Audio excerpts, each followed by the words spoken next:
We can make it disappear, not accumulate anymore. Don't have more garbage at the end. I think it's the perfect solution. I think there is good garbage. We like garbage. There is so much opportunity there. We need to explore it. Hello. Welcome to the Good Garbage Podcast. My name is Ved Krishna. My primary reason for existence has been to find ways to leave our wonderful planet cleaner. We will be speaking with material innovators, creators, and propagators to learn from them how we can build for scale and towards a regenerative future. Their stories will help us answer the big question, what is good garbage? Hello. We get into two back-to-back interviews with wonderful Israeli companies as the country faces turmoil and war. And this is mere coincidence that we talked to Daphna at TIPA a couple of weeks back, and my guest today is Sharon Barak, the CTO and founder of Solutum Limited, company that produces PVOH-based biomaterials. And Sharon provides us little insight into the challenges Israel is facing as we get into the conversation. Solutum has gained significant traction as it was featured in the viral social media channel NAS Daily, and has also won various awards for their wonderful work. It is beautiful to witness Sharon's desire and work towards lasting change. Enjoy the conversation. Hello. I have the pleasure today of welcoming Sharon Barak, the CTO and founder of Solutum Limited. We met at Rethinking Materials in London earlier this year, and Sharon actually did a pitch there, and it was super impressive. And I immediately actually texted Sharon. I actually texted Alex, we must have her on the show. And so I'm super excited to meet you. I know you are in a very difficult time. You are in Israel right now, and Israel is going through some really challenging times. And I'm so thankful to you to still take the time and be with us on this episode. Thank you so much, Toda Rabba. Yes, thank you. When you asked me to do the recording, it was obviously before October 7th. So I was excited to do this podcast. I think I like to spread the word about what we're doing, obviously, and we will speak about it. Having said that, since for the past few days, Israel is under attack and we are at war, it's something I have to say something about it. I was planning to take this video record from my office. I can't because we have to protect our kids. So I'm at home with my kids because we have alarms all the time, because we have missiles. I really, really hope that by the time this podcast will be open to everyone to hear it and people will hear this podcast, we will have peace. But until then, know that we are under attack. The Hamas are doing horrible things, and people must know that. And we are fighting for peace. I know it's kind of ironic to say that we are fighting for peace, but unfortunately, this is not the situation in Israel. We didn't choose it. It was a regular Saturday morning. We are a high-tech nation. We are trying to do good in every field that we can. And even currently, we are all recruited to help our soldiers and to help everyone in any way we can. Israel is a wonderful nation, and we're doing everything we can together. And I hope people hear that. And I'm very optimistic. So let's do that. Yeah, I couldn't hope for anything more than peace. And I've spent time in Israel, and I know how wonderful it is. And it's such a joyous nation. In fact, Alex and I, the producer, were talking about it a little bit before. And I was telling him, you have to visit Israel. It's just got such energy. And then, that's the exact thing we were going through. So I can't hope for anything more for both Palestine and Israel to be peaceful. And I hope that happens relatively quickly and people don't have to go through what they're going through right now. But we're going to switch gears. As you said in the beginning when we were talking before I hit record, that it's a good thing to have this distraction at this stage, and I can imagine that for you. So let's start in the beginning, Sharon. I want to know your early life growing up And what were the influences in your life, if you remember incidences where maybe packaging came across or something that comes to your mind on what really impacted you to take this journey eventually later in your life? Well, I think this journey has, Steve Jobs said, I like it, I love it. You can only connect the dots looking back. I think this journey has two paths. First, being an entrepreneur. Second, building a company to resolve the plastic waste problem. Being an entrepreneur is actually something that first time I felt it was actually in the army. Ironic. But I remember I was in the army. We went to this field trip, and my commander took me back home. And on the way home, he said, "Listen, I have this a cousin of mine has this startup here." I never knew what a startup was back then. I said it's something to treat people with something from jellyfish. Never mind, not going into too much into details. But he took me there. It was like a small lab with people and trying to do something, really thinking outside of the box and doing something by their own. And wow, I love this concept. Really, really loved it. Moving forward a few years later, went to I studied chemical engineer. I thought I was going to keep on in the academic. Eventually, I thought it's not fast enough to be in the academic. I have too much things to do. And I started working for Israeli military industry. It's another story. And then after that, I worked at the first startup I actually worked as, which is Delexan, which is a company that actually does recycling for industrial fluids, to recycle them, to reuse them. So something impactable for the environment. And I fell in love in the concept, having a company for profit, but obviously doing something that helps the environment. And after that, I worked at a company called Tosaf, being the lab and R&D manager, being exposed to the plastic, for the benefits of plastic, but also huge problem it creates to our environment.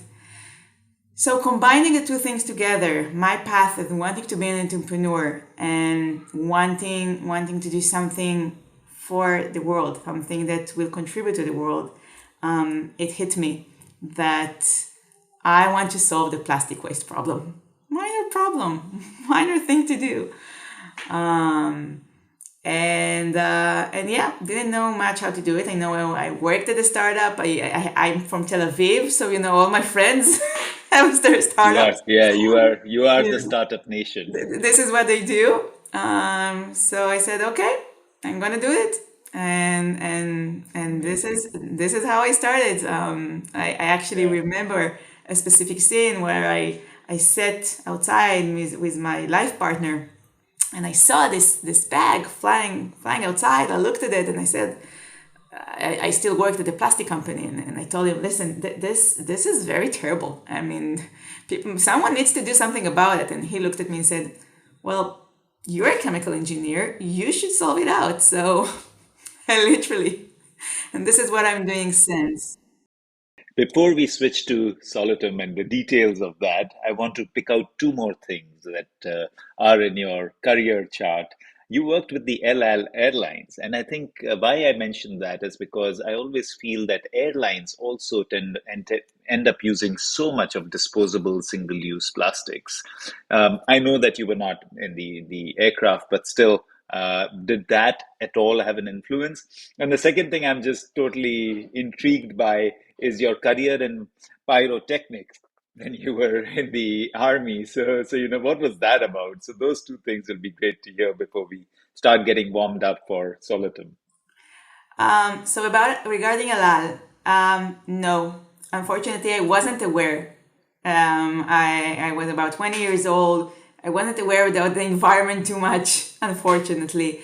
Actually, but it's funny question. I don't know if funny is the word, but today this is what we are looking to do, and we're now going to start a project with another airline company to help them, because for the past year, this is why I started after COVID. It started flying a lot, business wise, and I started getting those blankets that you get. They are inside, the poly bag, the plastic bag, huge quantities. And I'm like, wow, we really need to work. We really need to find an airline that really cares, and this is what I want to do.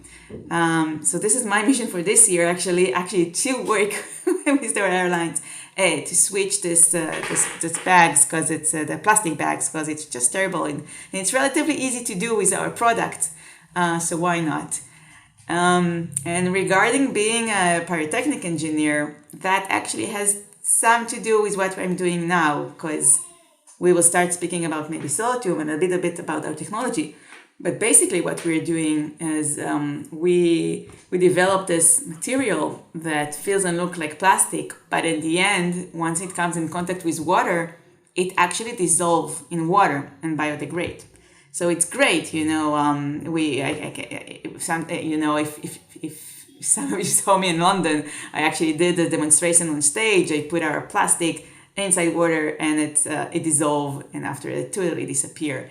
So it's a nice product, but it is sensitive to water. And I thought, okay, it's a nice thing, but let's do something more that we can apply for more products, because we have water all around us, and at least humidity.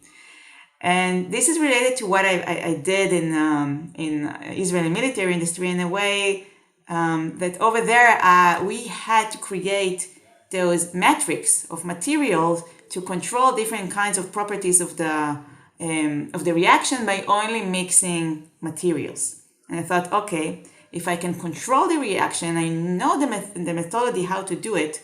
Let's bring this methodology here. And this is what we're doing. We are controlling the reaction of the breaking of the polymer with the water through mixing it with other materials, creating this matrix that allows us to actually control the water sensitivity. So everything is connected. Yeah, amazing how things connect. Yeah, I was just thinking about that, how the alchemy comes together.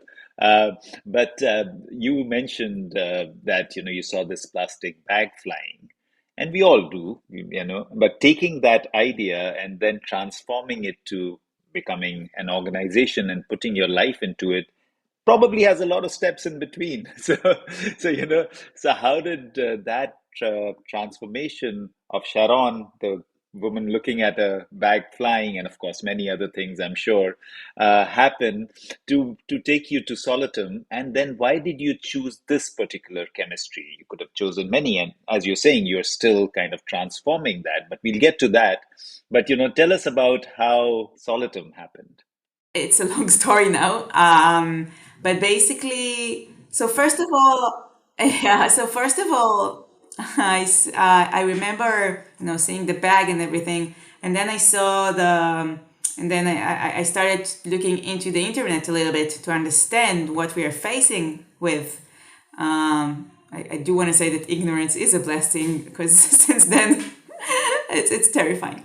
But I saw that there is a plastic island. I started reading about the plastic island in the ocean, started reading more about it, and then I read and find out that there are 5 plastic islands in the ocean, just, because of all the plastic thrown away to the ocean and the curves in the ocean, all the plastic is being gathered in several specific spots. So we have those islands of plastic, which the size of each one of them is about twice the size of Texas. So quite huge. Started looking a little bit more about it and find out that about 88% of our ocean surface has microplastic or some kind of form of plastic. And I said, okay, I want to prevent this from happening in the future, from expanding. I don't want this phenomenon to expand.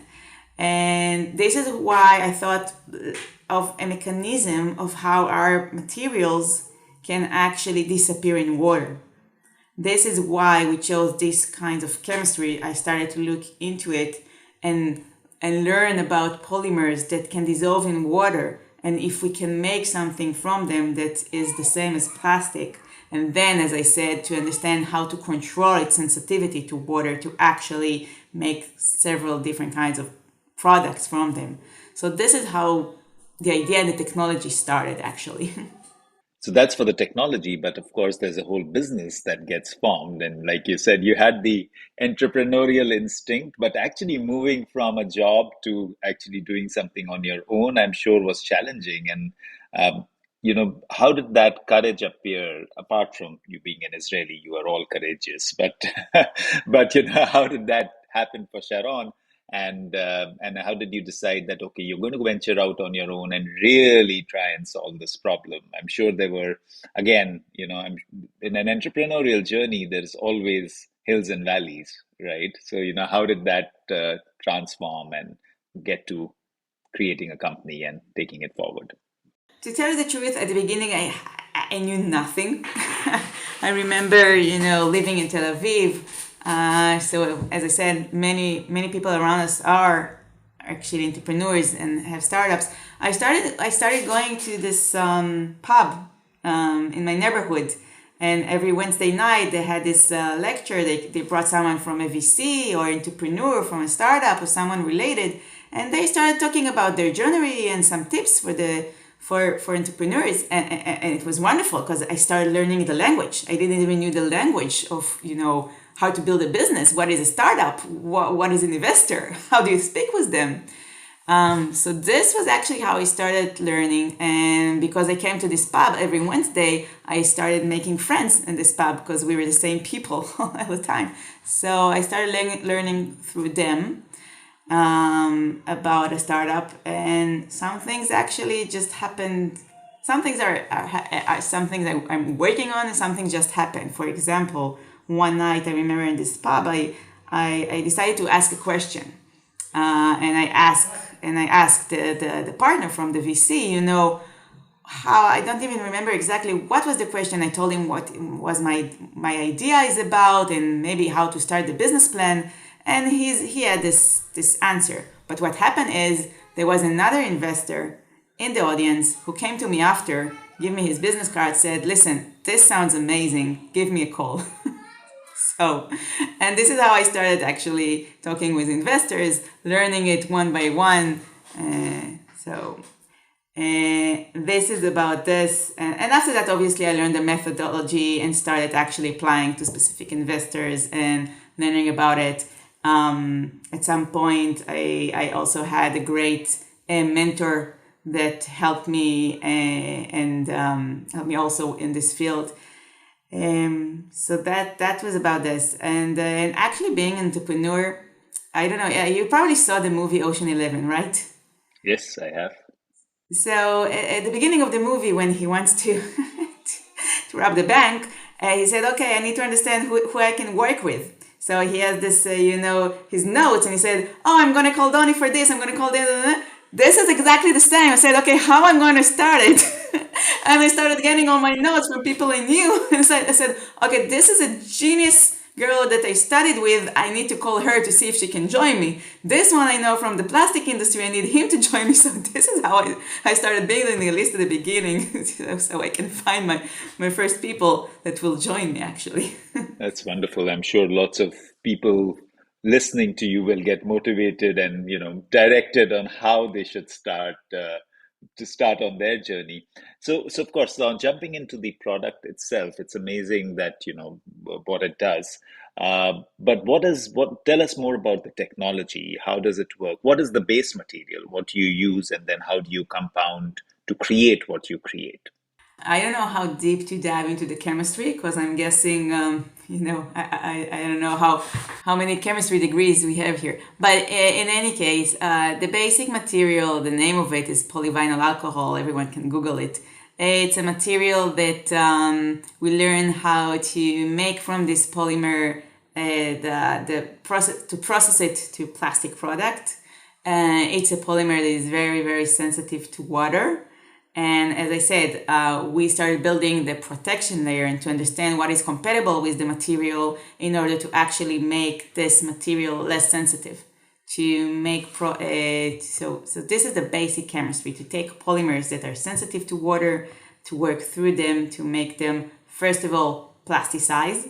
I mean, we are making our products on the same machines, on the same methodology as regular plastic. We don't invent any new machines in order for that. Our whole idea is that our material can be applied, can be used on the same machine. Don't change the industry, take advantage of the huge industry we have today for plastic, and take our materials and apply them for those machines. So this is basically what we're doing. So I think lots of people that we do get a little geeky because lots of people who listen to the podcast are in the domain of packaging. So, it's always good to go a little deeper. And this is good to hear that it is PVA, PAVOH kind of base. So you're presumably taking the flakes and then, transforming them into plasticizers or pellets. How does it differ? So I recently actually learned more about it because I was interviewing the CEO of Aquapack. I don't know if you listened to that episode, but how does it differ? Just for our understanding, does it have a difference from a company like Aquapack? And how does it differ if it does? Well, it is. I'm not an expert of what Aquapack is doing. From afar, I quite like this company. I like every company, by the way, in my field, even though they are competitive. But I think, this is such, I would use the frame blue ocean because I want it to be a blue ocean. Once we all succeed, the mission is huge. Basically, Aquapack is using more or less the same polymers, but in different methodology. They're using different grades. And from what I know about the company is they're using grades that dissolve with hot water. This is not what we're doing. We are focusing on grades that only dissolve at room temperature because we don't want to add heat. We don't want to use energy. And because we know that once it ends up in the environment, about 20% of the plastic ends up in the environment, we cannot use any heat in order to dissolve it. So we are using materials that are super sensitive to water, that dissolve in room temperature, and working around this and making them more durable, but still dissolve at room temperature. So you talk in your on your website and other material, you talk about flexible packaging, and that's again something that's very interesting overall as a discipline because there are so many things we as humans use that need those substrates and it needs barriers, and you talk about barriers. So are there things that you're also able to do with water vapor barrier? Because of course PVA based product inherently is soluble in water. So do you guys modify it to be able to have a moisture barrier as well, or is mostly oxygen barrier that you guys work on? It doesn't have a moisture barrier. It is not affected by moisture. And this is very important because we want to maintain its shelf life. So obviously when it's sensitive to moisture, it cannot maintain the same properties, the same mechanical properties. So obviously we need to make it more durable and that moisture won't affect it. However, it is not a barrier for moisture because eventually it has to dissolve in water. We had made some grades that do not dissolve in water at all. They will only dissolve if you will add another material, another substance to the water, and then they will break the chemical bonds. This is something that we have done. We don't really like to use this mechanism because we are not sure, at the end of life, it needs to be very organized in order to actually use the system. We prefer it to always dissolve in water. So the give and take. If a material dissolves in water, obviously it cannot give a barrier for moisture. What it can do, for example, if we're now working through a multi-layer, so some of the layer, if it's not our material, can give the barrier for moisture, and we will give the barrier for oxygen. This is something obviously that we can do, and this is some project that we are working on. Super. I think that's great. And combining materials is always something. Combining materials and combining forces, like you said in the beginning, that the industry is so nascent that there is so much room for collaboration rather than competition. And that's what I see. People are typically very open to explore with each other, and that's the beauty of being in a nascent industry. The Good Garbage podcast has been brought to you by Paka. Paka has been creating solutions in the food packaging, carry, and service space. Paka utilizes sugarcane residue and upcycles it into amazing products. Their latest offering is a compostable, flexible packaging solution for the chocolate and confectionery industry. The products are available in the Indian subcontinent and in North America now. Paka is also building an end-to-end solutions for customers in the food service and delivery space. For any query, do email at connect@paka.com, and Paka is Pakka. Now, back to the show. And when we look at applications, what are the ideal applications that you see? And I saw that you have some wonderful customer partners that are listed, some really, really big companies. So I'm sure you're doing interesting things with them as well. But what is the sweet spot for Solutum? That, these are the 3 or 4 applications that you think that can be really, really well used by the product that you're making. I think there are two types of products, two types of technology. The first one is a bit more simple, as the first products that we already scaled and doing it in a commercial scale already with our clients, and which is the monolayer, which are more simple products. We are focusing there on dry goods, wherever we can help companies reach their environmental goals. Whether if it's fashion, whether if it's the industry, games, I really like those. So this is one type. The other type is what I just started explaining, is about the multi-layer and how we can actually be one layer in for example, a recyclable product. In Europe, they're really going towards recycling. So this is another technology that we can also provide, and this is different type of product, usually for food, by the way. And I saw that you had, like, say, a company like Colgate, a Procter and Gamble brand listed. So what would you do with a large conglomerate like that? Would that be in the toothpaste kind of domain, or it's something else? It really depends. For each company, we need to do the adjustment currently. Hopefully that in the future there will be more, several products that will go to several companies. But currently we are working with our design partners to design and to develop the product that's suitable for them. With Colgate, the first product was a poly bag that they wanted to use for their merchandisers. They really are looking to become as green and as environmentally friendly as possible. So they have those bags that they give as a giveaway through their dentists. So they wanted to replace them with environmental friendly bags. So this is the first product that we work with them.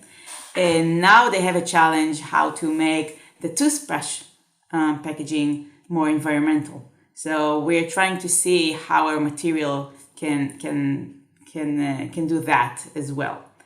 With AB InBev, for example, the beverage company, we did something else. With them, we worked on a stretch film, the first biodegradable stretch film, by the way. And this was a very encouraging story, because when we started with ABI, it's a very interesting company to work with, because we told them, listen, we have this technology, we have different application for this technology, we haven't done stretch film. And they said, okay, your technology is very interesting. We are willing to go with you side by side. Let's do this project together. And we did the development. Obviously, they gave us the ability to work with their facilities. We did a big trial in Brazil with ABI in Brazil. So we don't just see them as clients. They are really, really, at those stage, our design partners that help us to bring the product, actually to develop the product and then to bring the product to the market. Yeah, it's really wonderful when I hear of stories like that, because it's bigger companies who actually mean what they are saying. Because obviously, like a lot of big companies have commitments, but they also have challenges. And if you can enable a company that is innovating to go and take trials, I think that makes a huge difference. So wonderful to hear that.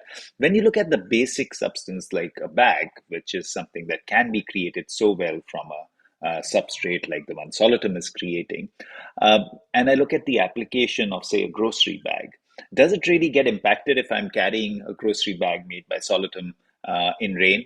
or that won't make an effect till it's actually inside water? How does that work? Um, well, we can do bags that won't dissolve in rain, that will be more durable. Because we don't know the entire ecosystem around it, how much rain, in which country. Because, for example, with AB InBev, with the stretch film, we knew it's going to be in Brazil, so we know what are the terms and conditioning of the weather in Brazil and what they need. For example, that it needs to hold on for 10 minutes when they take it from the warehouse to the truck. When it's just, a poly bag, a bag that you want to take outside for shopping, we need to understand what is the territory in order to actually apply for this. So in general, we don't do it. We will work with a specific company to understand their needs, and then we will do the bag by their needs, not just in general bags for shopping. Was it clear? Yeah. That's clear because I Okay. had assumed that that would be a natural application, and but what you're saying is no, it is more specific. It's not a generic grocery bag application. The other thing which I'm always intrigued by in case of PVOH and PVA, that it still comes from a fossil fuel base. Do you also think that as things evolve, would you look at a different base? Can it be created from a biomaterial? Or do you think that that's really important that we continue using that fossil fuel base to get PVA and then modify it? How do you see the base raw material changing? It actually can be made from bio-based material. The technology is not developed enough yet, so we decided not to wait. I mean, there are great companies doing bio-based material, especially if they're doing it from garbage, by the way. I don't know if I am for companies that are taking corn, for example, to make bio-based packaging. I prefer to eat the corn, but many companies that are doing using different kinds of sources for those bio-based. So basically, yes, it can be bio-based, but if we will wait till the technology of the bio-based will be mature enough, we will lose many years. And by then, the plastic waste will just accumulate and be a bigger problem. So we are focusing to take advantage the fact that PVOH can biodegrade, specify what grades exactly can biodegrade from the PVOH, how to work with them to solve the end-of-life problem that they won't just stay in the ocean. They will biodegrade there, or even before they will get to the ocean, even better. And by the time the technology can support it and it can be bio-based, great. Then we will apply this as well. But we just don't want to wait till then. Of course, totally appreciate that. You work with what you have now, and then you keep evolving as things evolve on the base material side. And if I look at the structures that you have, there has to be a certain cost implication as well. Do you have to struggle with that, or do you think the cost factor compared to the current substrate is manageable? How do you do with cost, and how do you find a way to convince the customer on the cost side? And our products cost more. Regular plastic, regular PE, regular PP products, they're being developed for the past, I don't know, 60 years. So, and all the other plastic alternatives are just, for the past few years. So obviously, it's a challenge. Cost is a challenge. Usually it comes from the raw material cost. For us, by the way, it doesn't come from the manufacturing process. The manufacturing process is exactly the same as regular products that are from regular common plastic like PE. So this doesn't affect the product cost. But the raw material is more expensive. Yes, once we will scale more, once the demand will be higher, once we will do the joint venture with a specific partners that can help us even scale even more than that, yes, I believe that the cost will be reduced dramatically. We already reduced the cost since we started. But for now, not everyone is willing to pay more. You need to find the companies that understand the value, understand how to work with it, understand that the message of sending the message that they're using, that they care about the environment, that will encourage people actually to buy from them, because people are looking to buy from sustainable companies. So working with those companies, they they know that they can afford themselves to pay a bit more on those products, on those packaging. And I always think that at least the size of the challenge is so large. And when I look at a PVA, PVOH, at least there is ample available. You have 14 million tons odd of material being produced as PVA, so you can actually at least solve the challenge at scale. Because if you don't do that, and if you just focus on very boutique opportunities, then the impact is limited. So I want to pivot a little bit. And of course, this goes back to your entrepreneurial and Solutum journey. How easy or difficult has it been to find funding, raising capital? What have the challenges been, and how have you overcome those challenges? Super challenging. When I started it a few years ago, today it's obvious. You're telling people, yeah, I want to solve the plastic problem. Yes, we have a plastic problem. Everyone knows that. Everyone is aware of that. Every company you see is looking to find solution. But when I started this, people said, plastic problem? Okay, nice. We have some bigger problems, but okay. So I come from Israel. We are really great at cyber or those kinds of things. So I was quite different, at the ecosystem, in the atmosphere. Not the only one. There are other great companies in Israel that are doing some environmental things that raised capital, lots of capital just in 2021 when it was easier. So it was hard at the beginning. And then we raised the money. It became easier. We also got, by the way, in Israel, we got a great support from Israel Innovation Authority. After they did a lot of technology due diligence, they gave us some grants, which also is very helpful and also very encouraging for our investors to understand and to know that someone has looked, into technology and said, okay, it is in fact a technology that can work. Obviously, during the past year, it was harder to raise money. Again, it's a cycle. Now it's starting to turn around a bit. So really depends on the market, unfortunately, and really depends on timing. Timing is everything, actually. Yeah, and sometimes it's not in our control. Talking about Israel, it's just actually beautiful. In fact, again, we were discussing before that we've interviewed so many companies and learned so much from people from Israel, starting from our early in the show, Dr. Oded Shozayev, who's again a great inspiration for me. He came on. I'm just thinking about the number of companies. I know my friend Daphna from TIPA was there last week. We were just talking last week to her.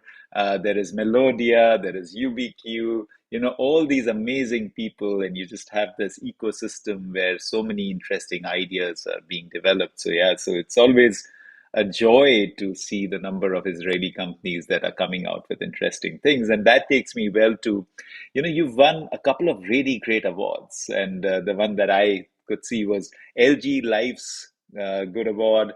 And then there was another Seagate Innovation Center Innovator of the Year Award. Tell us more about that. What has that feeling been? Because that's also recognition of all the effort that you've done. And how did that come about? And how did it make you feel? It's always nice to win an award. LG was LG was a serious thing. I mean, LG was a worldwide competition. The final phase was held in Seoul, which was my first time to go to Korea. So it was exciting, out of, I don't even remember the numbers, more than like 300 applications. We were chosen to be one of the final four. So we went to Seoul and we won the golden prize with LG Life's Good Award. But it was more than just winning the award. First of all, the explosion was huge. In Korea specifically, we suddenly got the attention of all kinds of Korean companies. And we got the attention of LG, which is also super important for us because obviously LG uses lots of plastic packaging. So it also gave us a way to start working with them. So we took this opportunity. So the adventure was great, but the business opportunity is even greater. Yeah, and sometimes we don't realize that part. You're right. You get to meet so many interesting people, and opportunities can arise from there. Collaborations can arise from there. So I also see a lot of very interesting activities that you engage in. You want to run a marathon. I don't know if you already have. You enjoy debating. And why do you speak French? So those are totally abstract questions, but take it as you want and tell us more about your other interests apart from Solutum. It, it sounds like a different lifetime. I don't think I have other interests now. I did all of this before before Solutum and before I had my two wonderful sons. Yeah, I ran half a marathon. I wish I could go back to this. I learned French just because I lived in Paris, so you kind of have to. Otherwise, there is no way you can live in Paris without learning French. Or you don't get treated well enough if you're not speaking Yeah, French. it's easier when you speak French. So this is this was helpful. What do I do today? I don't know. I raised my two sons, which, as I said, I love. It's also a challenge, to build a company and to give birth and to raise two little boys. My sons are 2 years old, 4 years old, so quite small, and to raise money all at the same time. Trying to enjoy the family life as much as I can, usually during the weekends. And I guess I don't know. Maybe because I love my work so much, maybe it's satisfying. I don't know. It's a different marathon you are on. Yeah, This is work itself, and building a company is a marathon, right? You have to stay at it and just stay the course, and it doesn't. It has its. It takes time to let it evolve. yeah, exactly. Maybe, hopefully, not maybe in the next few years, I get back to do other things as well. I used to do a lot. That is true, a Oh, I'm lot. sure. Okay, so coming back to the work that you're doing, what are the going forward in the future? What are the applications that you're most excited about, and where you think you're going to, at Solitum, create the maximum impact? This is a question that we actually ask ourselves a lot. We set our goals, we set our KPIs for the year, but I think what is interesting with startups, as opposed to large companies, that in order, like, you have a huge ship, and if you have a huge ship and you want to turn it, it's hard to turn it around. But if you have a small ship, it's quite easy, and you have to maneuver a lot. So we thought we thought we were going to go in one direction, and then we understood that we need to move to another direction because the impact there is much bigger. Regulation, by the way, helps you to navigate, because now we understood that, for example, in Europe, they want to move as much as they can to recycling. So we wanted to understand how to use this in our benefits, and how to understand how to help regular packaging be more recyclable by using our properties, how our properties are an advantage here, where the regulation, for example, in India, we're active in India, and specifically there where we can help them with their regulation there. So we found out, as I said, I think when I mentioned the multi-layer, that I think that our next big impact is going to be with food, actually, food packaging. Super. And I think that's a big one to crack. So it's always good to focus on something like that, that is creating so much more. It will create so much more impact as food packaging actually shifts. So, how big is your team now, and what is the team size, and how has that challenge been to build the right team for you? It's a huge challenge. When you start a company, you start a startup, you said, okay, I need to crack the technology, I need to crack how to do the scale, but no, you actually need to build a company. It's a thing by its own. So at the beginning, obviously, and our main focus was to have the best R&D team that we can, and we have a really, really good R&D team. We are about 20 something people, and our challenge is now to find the best, after we built a great R&D team that have a lot of knowledge from the plastic field, our challenge is to bring the best people to the business side as well. This is what we are working at is now. This is our challenge. Superb. And what about the markets? What are the you mentioned India right now. What are the markets that you see you having maximum traction from, and what will the focus be in the coming, say, 2 or 3 years that, we are going to focus on this side and build the market in this area of the world? So for us, because at first we were focusing, with those partners, that the design partners that we have, those large companies, tier one companies, most of them are based in the US, and we were focusing on the US market. Then we understood that then we discovered the Indian market for two reasons. One, obviously, this is a huge market by its own, but also many of the companies that we started talking with and working with, we understood that they're manufacturing their products in India. And we want to manufacture our products as close as we can, to where they need to be, where they're needed, where the products need to be packed. So this all brought us again to India. So we have a lot of focus in the Indian market as well. I'm always happy when I hear that you focus on Indian market. That's where my roots are, and we have a huge manufacturing base there, and that's always exciting to kind of hear about that.